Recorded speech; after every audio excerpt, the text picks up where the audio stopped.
दिवचलच्या 4 लेन bypass रस्त्यावयल्या जंक्शनाचेर जावपी अपघातांचेर आता नियंत्रण येवपाची शक्यताय आसा। असुरक्षीत चल्ले वाठादेव आनी वाळशी ह्या दोनूय जंक्शनांचेर आता ट्रॅफिक सिग्नलां बसयल्या।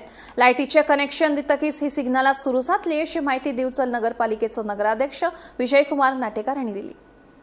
जो बायपास आसा म्हणजे वाटेगाव जंक्शन आणि वाळशी त्या बायपासाचे दोन्ही जंक्शनाचे ॲक्सिडेंट जाय म्हणून पयलीं आमी रमलर बसयल्ले म्हणून तेजो कांय फरक जायनालो म्हणून मागीर आमदारान आमच्या फुडाकार घेवन थंय 2 स्पीड ब्रेकर बसयले आनी तरी आसतना सुद्दां ॲक्सिडेंट जावंक लागले म्हणून आमदार आनी नगरपालिका सगळे आमी आनी आमदारान फुडाकार घेवन थंय दोन्ही जंक्शनाचे सिग्नलां बसोवन म्हणजे बसयल्या आनी लायटीचे कनेक्शन मेळ्ळे कामी चालू करतले आनी म्हाका अशी आशा आहा की हे सिग्नल बसयल्या उपरांत ॲक्सिडेंट झिरो जातले म्हणजे ॲक्सिडेंट जावचेच ना। बेगीन जावपाचें हय बेगीनूच आमी करतले फक्त इलेक्ट्रिकल कनेक्शना खातीर उरला ते आमी एनओसी दिली का इलेक्ट्रिकल कनेक्शन मेळ्ळें का तो रोखडे आमी हें करतले आनी आमी आमदाराच्या आपोवन ते चालू करतले।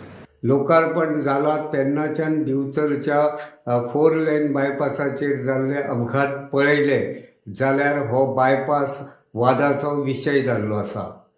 ह्या 4 लेन बायपासाचेर अपघातांचें सत्र चालूच आसा। 1.5 वर्सां पयलीं म्हळ्यार 6 जून 2024 ह्या दिसा ह्या बायपासाचें लोकार्पण जाल्लें। लोकार्पण जाल्ले उपरांत ह्या बायपासाचेर अदीं मदीं अपघात घडत आसात। मेळिल्ले म्हायती प्रमाण लोकार्पण जाला तेन्नाच्यान आतां मेरेन ह्या बायपासाचेर 15 परस चड अपघात घडिल्ल्याचें कळटा। ह्या रस्तो अपघाताक 2 जाणांक जीव लेगीत होगडावपाचो पडला अशी म्हायती मेळ्ळ्या। ह्या बायपास रस्त्या वयले वाठादेव आनी व्हाळशी ही दोनूय जंक्शनां तर येरादारी खातीर सामकी असुरक्षीत जाल्ली आसा। हे अपघात नियंत्रणांत हाडचे खातीर ह्या दोनूय जंक्शनांचेर ट्रॅफिक सिग्नलां बसयल्यात। अजून लेगीत ह्या ट्रॅफिक सिग्नलांक लायटीचें कनेक्शन दिवंक ना।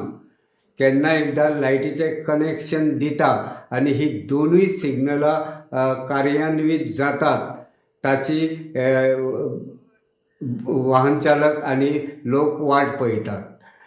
ही सिग्नलां कार्यान्वीत जाले उपरांत ह्या बायपासाचेर खासा करून वाठादेव आनी व्हाळशी जंक्शनाचेर जावपी अपघात नियंत्रणांत येतले असो एक अदमास आसा।